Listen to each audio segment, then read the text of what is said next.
Chapter 8, June 7th, 2014, 2300 Sycamore Avenue, Apartment 601, Charlotte, NC, Clayton. Fear. It's a strange thing when you're alone in the dark, when the walls are closing in around you, and you feel like your world is about to explode. And at the same time, fear can also be comforting, like a security blanket, or even a good friend who will stop you from doing something stupid like jumping off a bridge or running from someone who's trying to do you harm. For me, fear has been a constant companion for the last 13 years since the last summer I saw Florence Kelly. At first, the fear was of her reaction toward me after the stunt I pulled when we were 16, so that's why that year I didn't go to the summer house. I couldn't face her. I didn't know what to say to her. Of course, my dad and mom thought that it was because I was scheduled to enlist in the Army, and they were happy to let me skip that year. But as I got older and entered the Army, I became a master at hiding my fear. When a man becomes a soldier, fear becomes a way of life. It's just something you deal with every day. For some men who were killed in action, they don't have to live with fear. But for those of us who remain, we deal with fear every day of our lives. When some men come home, they acclimate to life well, going back to loving families and communities who rejoice because their father, husband, brother, son has come home safely. While other men come home to complete disasters, coming back to what they left behind. Children that don't want to speak to them, and incredible amounts of hurt and pain they have to deal with. No matter what the government tries to do to help veterans of war, for those men it is still hell on earth. For me, I'm part of both groups. Outwardly, I'm just the same as when I left for boot camp. Vain, self-assured. But inside my head there's a whole world that those around me don't see. I live with underpinning terror every day and hide behind a clever mask. That is, until one night comes. With the night comes shadows of my past in Iraq and Afghanistan. The dreams are the worst part.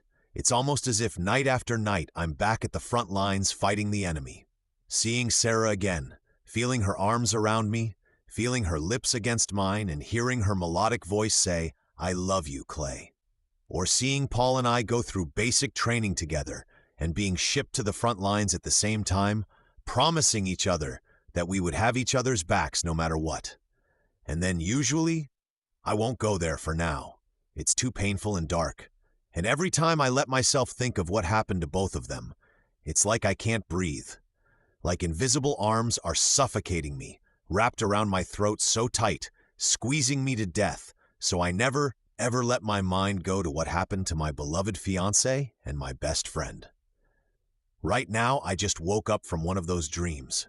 The dreams where I see Sarah and Paul as they were so full of life and promise. When the three of us had our whole lives together. I said I wasn't going to go there, didn't I? As usual, since I came back, I wake with a start, sit bolt upright in bed with a scream still trapped in my throat, sweat running down my face, my heart pumping so hard that I feel like it's going to come out of my chest. It takes a second to remind myself that I'm back home in Charlotte in my own bed. I live in an ultra-modern bachelor pad, white walls with black furniture, a humongous kitchen that I never use with stainless steel appliances.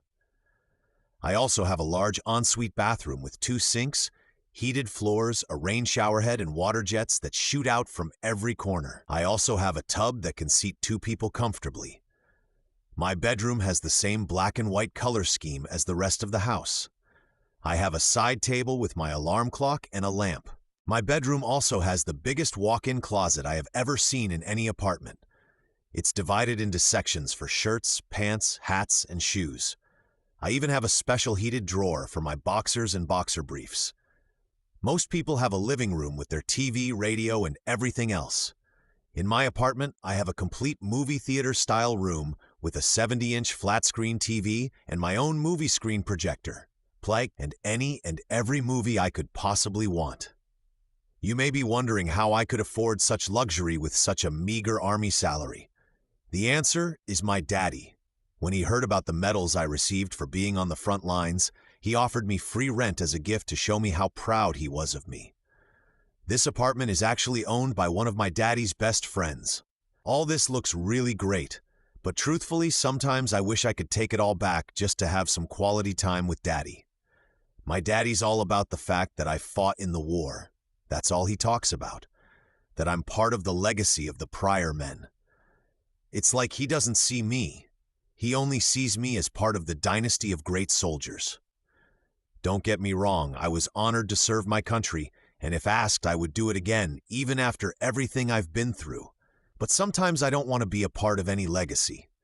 Sometimes I just want to be Clayton, the guy who likes photography and videography, not Sagat Clayton Pryor, who rose up after his first war years in the Army. All the accolades and medals, they're great, they really are. But sometimes I just wish I could go back to the innocence that I had growing up, when my biggest worry was that Florence Kelly would get married to Danny Granger.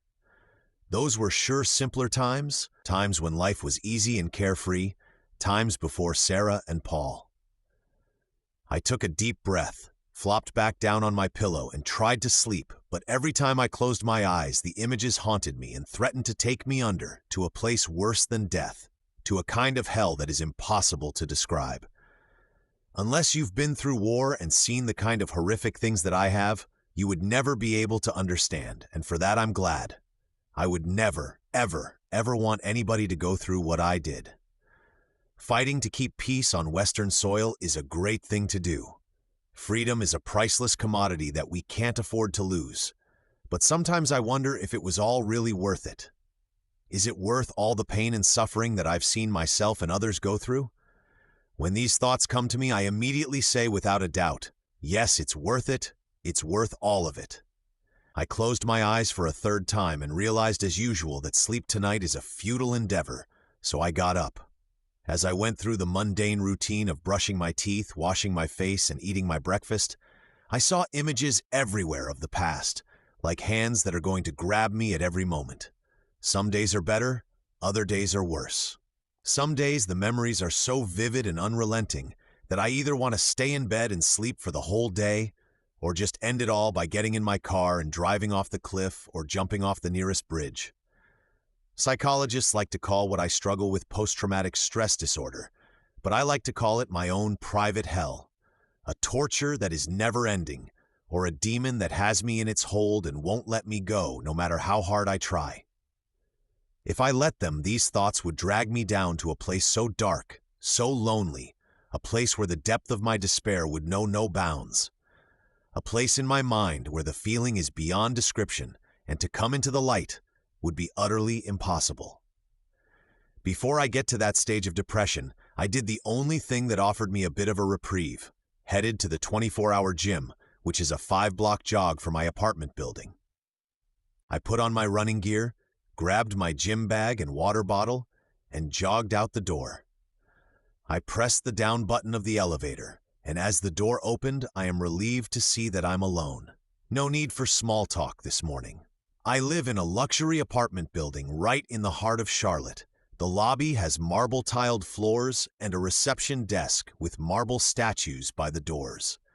The doorman Charlie waved as I headed out the door. I started off with a slow jog, and then as I gained momentum, I got faster and faster.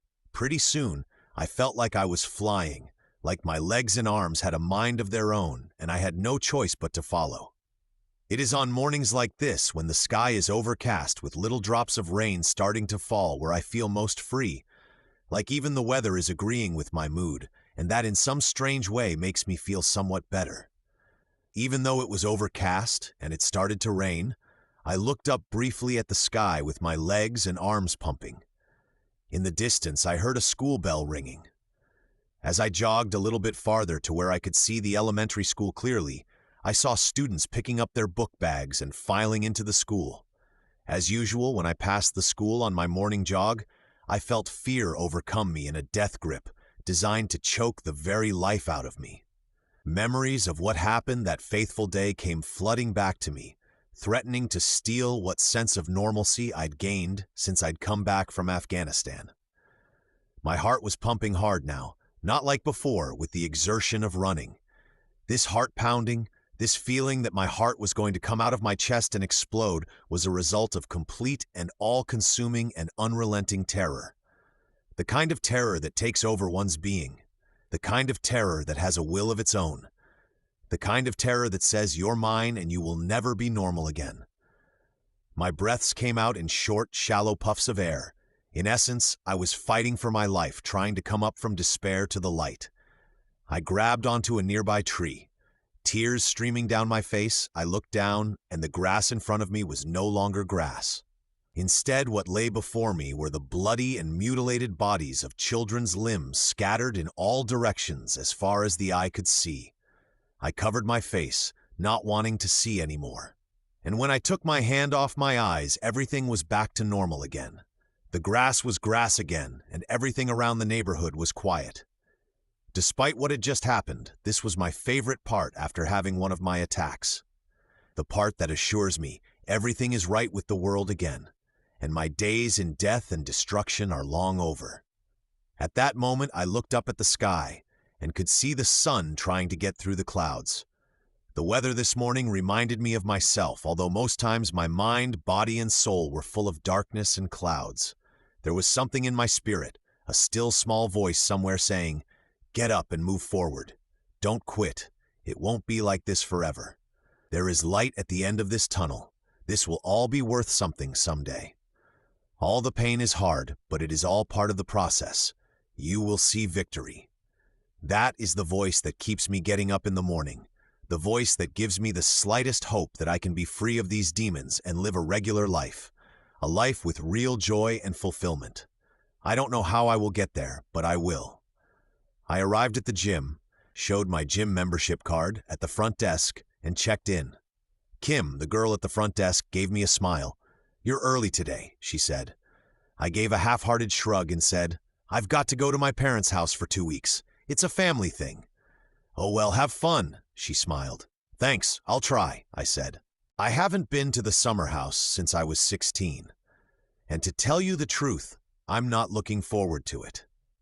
I haven't seen my parents in that time either. And Dad's stuffy friends and family who think they're better than everyone make me sick to my stomach after what I've been through. Now that I know what war is really like, that it's not something to boast about, I'm not looking forward to pretending I am this hero who won all these medals, who led men into battle, when at the end of the day I felt so full of shit and like a complete phony.